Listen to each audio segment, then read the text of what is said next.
Hello, everyone. Welcome to another edition of In the Spotlight. I'm very excited because I was hoping to talk to him last year, wasn't able to, but tonight we have a very special guest. He's in his second year as the head coach of the Derby Red Raiders baseball team. The team's improved so much this year. It is my honor to have on. And he's also a very good player himself, a former great catcher for Emmett O'Brien. It is my honor to have on to introduce to you the coach of the Derby Red Raiders, Swierbitowicz. And Coach, I want to thank you for coming on today. It's a real honor. And first question I probably have, Coach, because I wasn't able to interview you last year, is how did season one go? Never mind the records or anything. Just how did season one go for you as a head coach? Mike, well, thanks for having me. I do appreciate it. Season one.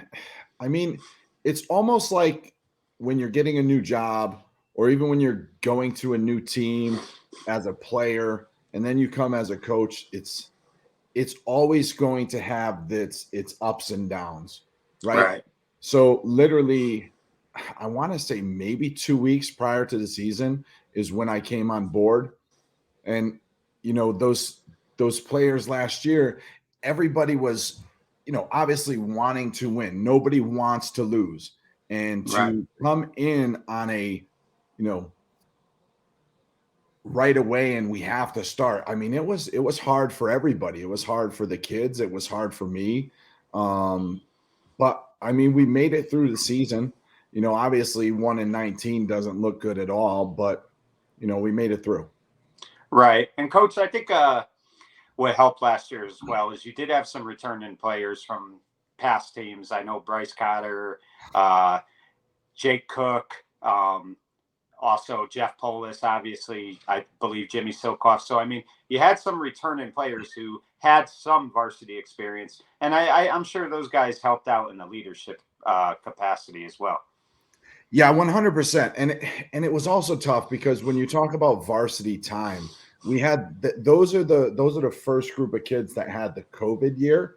Yeah. So not only the COVID year, they had to deal with the building of their new stadium. So they were the first players to play there. And I think a year prior was Ty Neto. He was never able to play there. So this team that was last year, they were bussed back and forth to play at Bradley. So they never had a home game. So it was their first time actually stepping on the field and, at Derby Payton Park for a home game. And Coach, I'm sure that's a coach. Obviously, it's a player's dream, but it's a coach's dream to have the type of facility that you and the players have. I mean, you could hang back later in the locker room, watch film, go over stuff. You got this beautiful facility. And then to be able to practice and play games on a nice field has got to be something that's really rewarding for everybody. Yeah, it's funny you say that because when they were talking, I had those kids come to my classroom as when I was a teacher downstairs, and they were talking about baseball, getting into it. And I didn't even know anything about the field. The field was in back. I never saw it. The last time I played at Derby was against Joe Lizza, and, it was all the way down in the back. So I didn't know they had this new facility. And then when they were talking about the facility, I actually walked down there and there was snow on it. But like the hairs on the back of my neck stood up, and I was like, wow, I wish I could play at something like this. Right. It's a dream. Right. Coach, one of the people you brought back this year, and I know he did a good job for you last year, is your assistant coach, Sal Coppola, I believe, and or Sal Frosceno, I'm sorry. Yeah. And Sal, is a kid who played for Derby, and he's very young. So, I mean, it's got to be very beneficial for you to have not only a Derby guy, but somebody who has got a lot of youth there that, really helps the kids as far as the youth part of it goes. Yeah. So baseball minds, I think Sal and I are like right on the same page. He is a fiery vet from Derby, and he knows the game of baseball. So like what I'm thinking, I really don't even have to, say to him. He already knows, and what he's thinking, I already know. So like we mesh very, very well, although there's like a 20-year age difference between us, which is actually good because he actually ambidextrous. He can throw BP with both arms. Oh, wow. So like we not only have this really good pitching machine, a hack attack, but we do get in there and throw some BP quite a bit.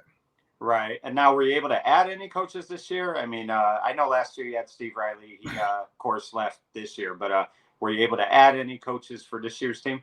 We weren't.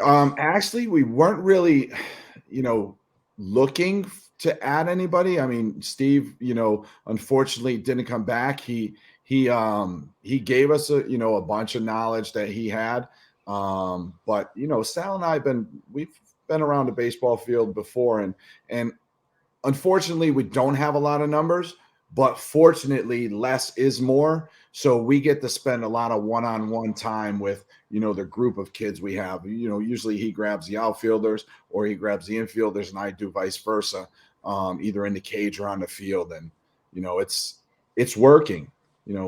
Next year or the year after that, when we get 20, 30 kids, we're probably going to have to, ask for some more hands.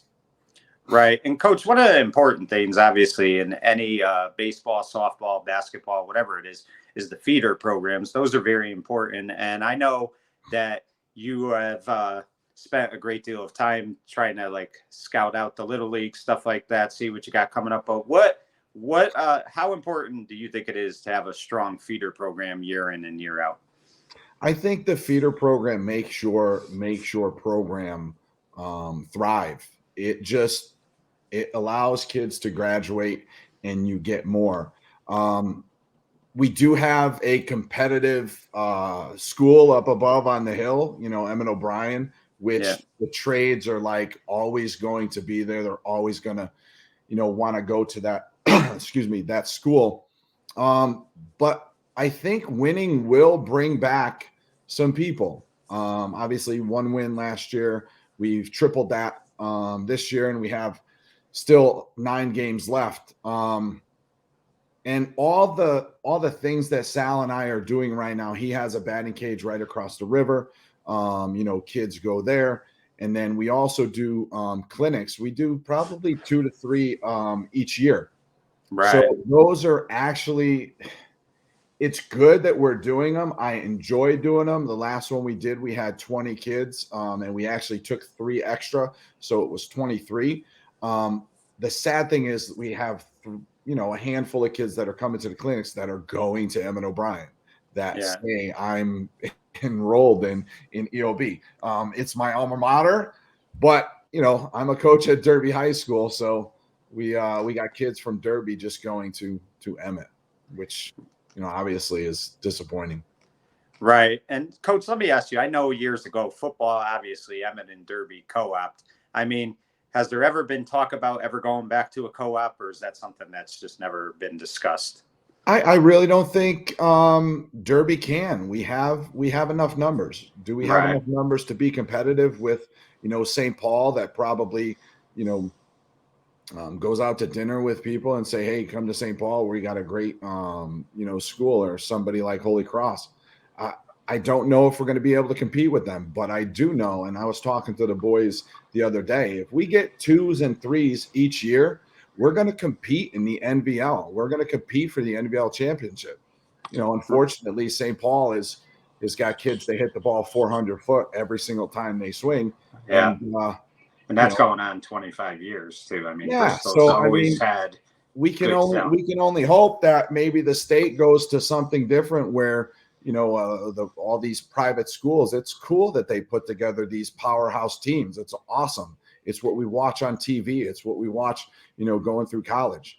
But I don't want to watch it in high school. Maybe let them go on their own, like I have a double L and S&M, and then a private school, which is cool, and let them all battle it out. Have them play all private schools all year round. That would be cool to throw in a game against them, Right, definitely. And Coach, speaking of Emmett O'Brien, to me, that was obviously it was the first game of the season, but to me, it told me that there's never going to be quit in this team, because I believe you guys were down 11 or 12-1 at one point, and you made a unbelievable comeback. I think you won the game 16-15. Just talk about that first game of the year. I mean, for a coach, seeing your team get behind like they did and to fight back like that and win, I mean, that had to just like start the year off for you and feel very proud. Yeah, and see, as a coach, I've had these kids. Well, I've had the few that came back, Slack and Neto and all them, Aaron Grammatico. These kids are returners from last year, and it wasn't like we did anything bad last year. It's just we just didn't finish. Right. Last year we'd get down like 1 or 2 runs, and the atmosphere was different. This year, and even when we're down today, we were down 10 runs. We put 2 runs on the board, and I really thought were runners on second and third. I thought we were going to spend another inning. They don't ever quit. It's just and it's nothing that I did. I'm still the same person. Maybe my tone is a little bit lower this year, but these kids do not quit. And yeah, it's awesome. They're very diverse. They have kids that have been playing baseball all their life. And then we got kids today. One of the kids hit a ball to second base in between the hole. And literally, if he'd have ran a little bit more, he would have got his first hit. But he sort of slowed up. He stopped right on the bag. And tomorrow when we're having practice, he's going to hit 50 balls off the tee. And each time he hits it, he's going to run through the bag so he doesn't make that same mistake again. Hopefully he gets his first hit. I was so excited for him. I thought he got the hit, and unfortunately he didn't. Right. It's different. It's awesome to be around. And you talked about Ryan Slack, and I was going to bring him up because, Coach, watching you guys play Ansonia the other day, I mean, he makes some unbelievable plays at shortstop. I mean, the kid could field, he could throw, he's a good hitter. Just talk about him because he is a key returning player. And correct me if I'm wrong, he's only a sophomore, or is he a junior? He's a junior. His brother's a freshman. Right. Max Neto's a sophomore. We have 3 seniors and 2 actually start, so they'll be leaving us. So we actually have 3 spots open. And Ryan's been occupying shortstop for a couple years now. So yeah, he's a leader in and out of the locker room, which is awesome because like around school, I don't give everybody my cell phone number. I don't give anybody my cell phone number, maybe a few parents, but everything is due like through email and everything. And it seems like he has all his notifications on. So if I need anything, I email him right away, and right away I got the answer back. So like that's off the field. And on the field, obviously if he's, struggling at the plate or the field, he doesn't let that get to him, whether it's in the field or on the plate, which is up next for him. So it's like, yeah, he's the total package. Right. And Coach, just talk about the players who round out the field on this team. I mean, it's like I said, it's a very much improved team. Some of these kids last year, whatever mistakes they made last year, they have just improved dramatically. And that's a credit to the hard work they put in and the coaching staff. But just talk about who rounds up the field for your team. So the team has no set positions. Like Ryan plays shortstop, yep, but he pitched.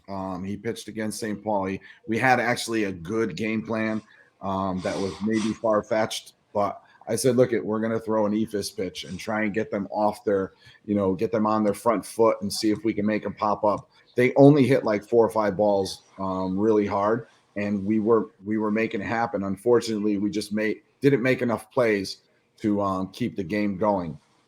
But yeah, our outfield is always changing. We got, a couple of new kids that are out there. Kobe Mariquin. Alex actually is transitioning from our catcher last year to, playing a lot of other positions other than catcher.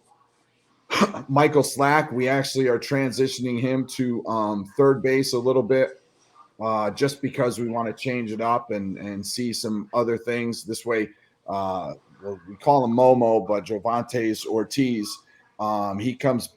This is first year playing with us. He's a sophomore, and we like him at first base. We love him in the number 1 slot. That was actually something that Sal and I talked about, moving him from 7th all the way up to 1st. Because when the kid gets on base, he hasn't been thrown out yet.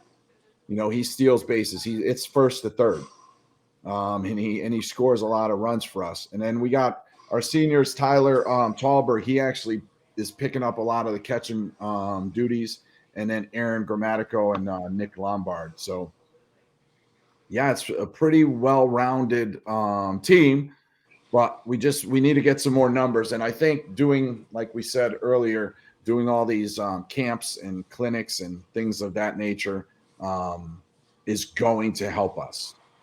Right. And coach, I'm sure because again, you don't have you have enough kids obviously for varsity and JV, but some of these kids who play varsity obviously have to play JV as well, right? Because you just don't have enough JV players, and that's a credit to them because they're playing double duty, and that's just, it could only make the program better. And I think the more baseball they play, that benefits them as well.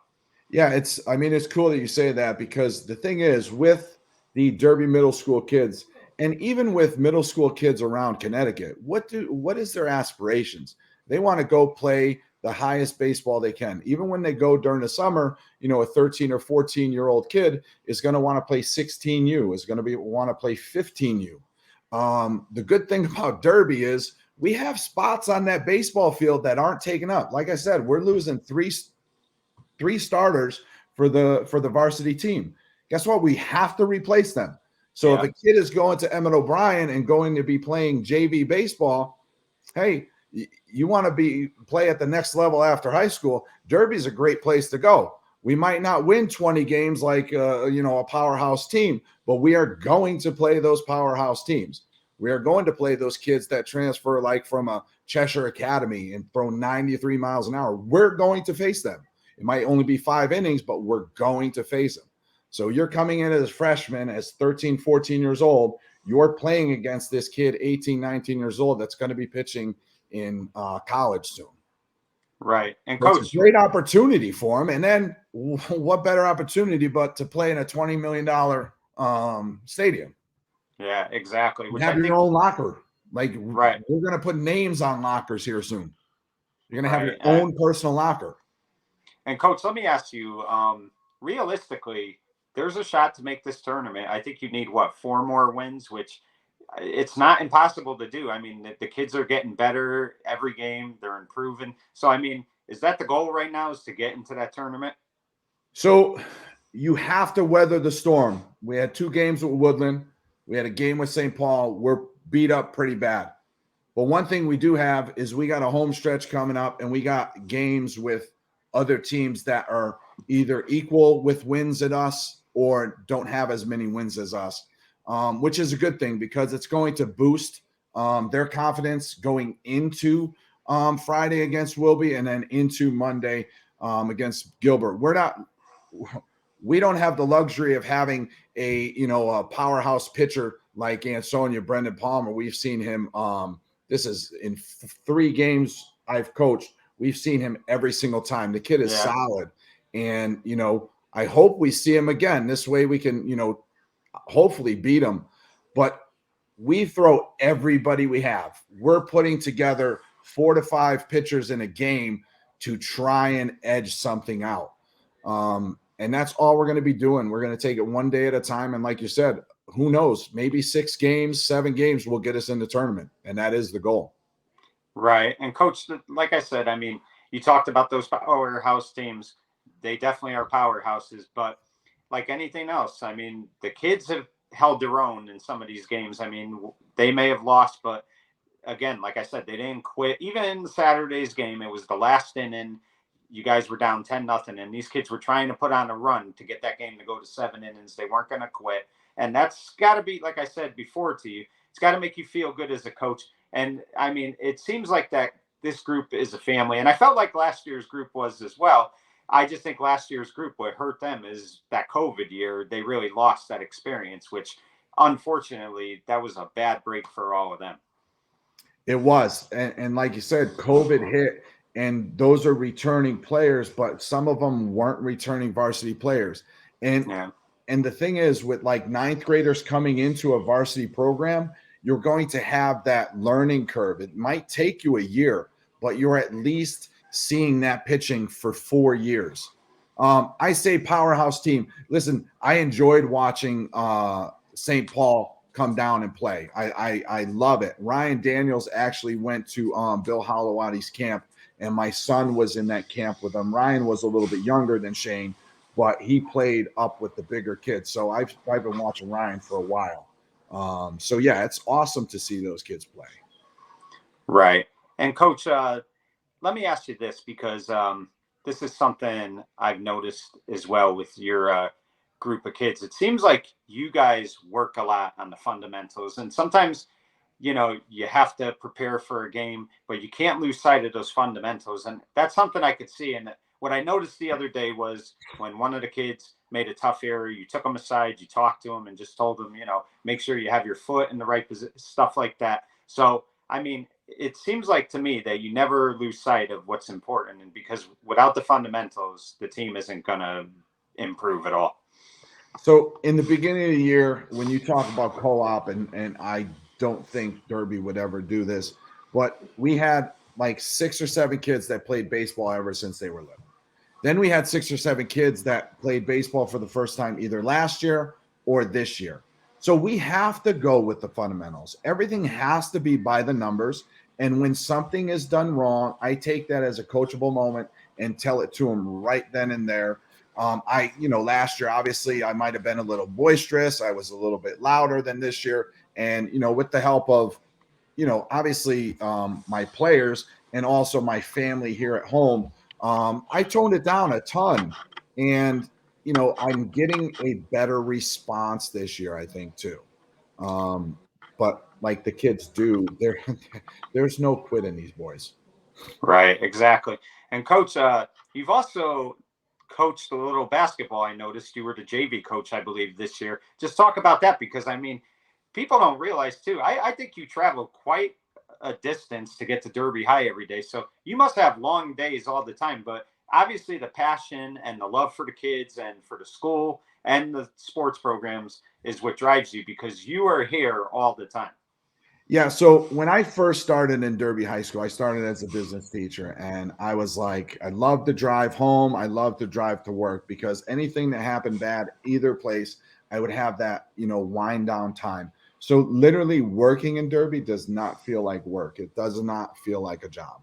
When basketball started, I had such a great time going into the gym every single day at about 3:30 or 4 o'clock before I left, and just watching the boys. And I was like, man, I would love to just come and help. The JV position opened up. I applied for it. I got it. And that was like, it's almost like the 7th inning, the bottom of the 7th inning, every single minute in basketball. It's like, it's exhilarating. It's so awesome. And yeah, the time doesn't really matter, because I do spend a lot of time away from my family. But my family, Shane came down, JT came down, all the kids come down to see, and my wife is there at every single game. So the time we don't spend at the house, we're spending it on the basketball court. We're spending it at the baseball field. She drives her car down, I drive my car down, and we just meet maybe for dinner there at a softball game, or a baseball practice, or eat after the baseball game or basketball game. Right. Back to Emmett O'Brien real quick. Obviously, Coach, you were a very good player there. Correct me if I'm wrong, but I think you played around 94, 95, 96. And I believe you were at least all tech 2 of those years, all Valley, I think. And the other thing too, Coach, that I think is helpful too by you going Emmett O'Brien, is you realize how big sports is in the Valley, because you played there at a time when obviously sports was at its biggest in the Valley. Yeah, so I graduated from O'Brien in '93, and yeah, my dad worked at the Ansonia Copper and Brass, and my mom worked in Binghamton nursing home. And yeah, everything, being from Naugatuck, the Valley is competitive, and it didn't matter where you were, what you were doing. You always wanted to beat that NVL team. You never gave up. You always wanted to, be the first one to do something, and you wanted to be the first one to, get a game win or whatever the case may be. I went to Emmett O'Brien, but yeah, it's the Valley. We had, games against other people that we wanted to win. Right. And I like the little rivalry that Emmett O'Brien has with Platt Tech. I love how they refer to them as the school down the street. I always thought that was pretty cool. Coach, let me ask you, obviously it happened many years later. But do you ever wish there was a football program when you were in school at the time? Because Emmett has a football program now. And over the last several years, they've had some pretty good seasons, even made the playoffs one year. Yeah, so when I was growing up, I played soccer. I never played football. So baseball, when I turned 9, it was always playing baseball, and I never played football. My brother played football for a little bit, but I never strapped on the pads. So, like, yeah, football player is a different breed of rivalry. So I see where Joe Lizza and I had that competition, but he was always the bigger football player, and like he was probably a lot meaner than I was too. So, Coach, let me ask you, going forward, I mean, never mind just this season. We know this season you want to continue to improve, possibly make the tournament. But going forward, what is your biggest goal for the Derby baseball program? Yeah, so my goal stepping forward is to obviously do some more camps, do some more clinics, get out there into the community, as I've been doing for the past year and some change, and just let the kids know that Derby is a school where they're going to be able to thrive. If it's the next level baseball they want to get into, they're going to be able to take care of that here. Like I said, we only have a varsity team and then a few JV games here and there. But this is a program where you're going to face these kids throwing 85, 95 miles an hour, and you're not going to have to go to another school and just, play JV and play that 14U or that 15U. You're going to go straight into that 18U right away. And hopefully this will bring more kids into the program, which we can expand, and we can get those kids that just want to play baseball, and we can make that our learning team as the JV. And this way they get more playing time, because the kids that have been sticking with us, they're getting their playing time now, but it's hard because they're getting 1 and 2 innings. I want to get them 6, and I want to get them 7 innings of work, because that just makes the program that much better also.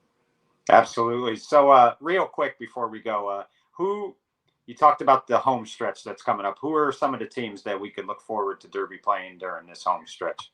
Yeah, so right now we have our next 2 home games will be, and then we have our I think we're going to do senior night on Monday against Gilbert. Once that's done, we have a couple of games with Seymour, which one's home, one's away. We have Wolcott, which is going to be another tough one, and then we have Naugatuck, a makeup game from the beginning of the year. We got rained out, and then we have WCA to finish up. But yeah, I'm looking forward to it. The kids are coming, and they're swinging the bat well now.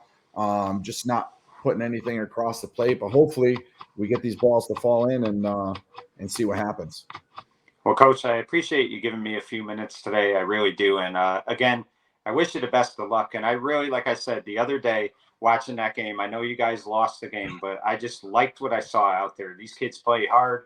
They don't quit. I really thought that last inning said a lot about your team, because they could have gave up and they kept playing. And I have to believe, and I hope you get in the tournament this year, but I have to believe going forward, this team is going to be competing for the tournament every year. And I really do applaud you, Sal, and all these kids, and best of luck the rest of the way. I appreciate it. Thank you very much for having me.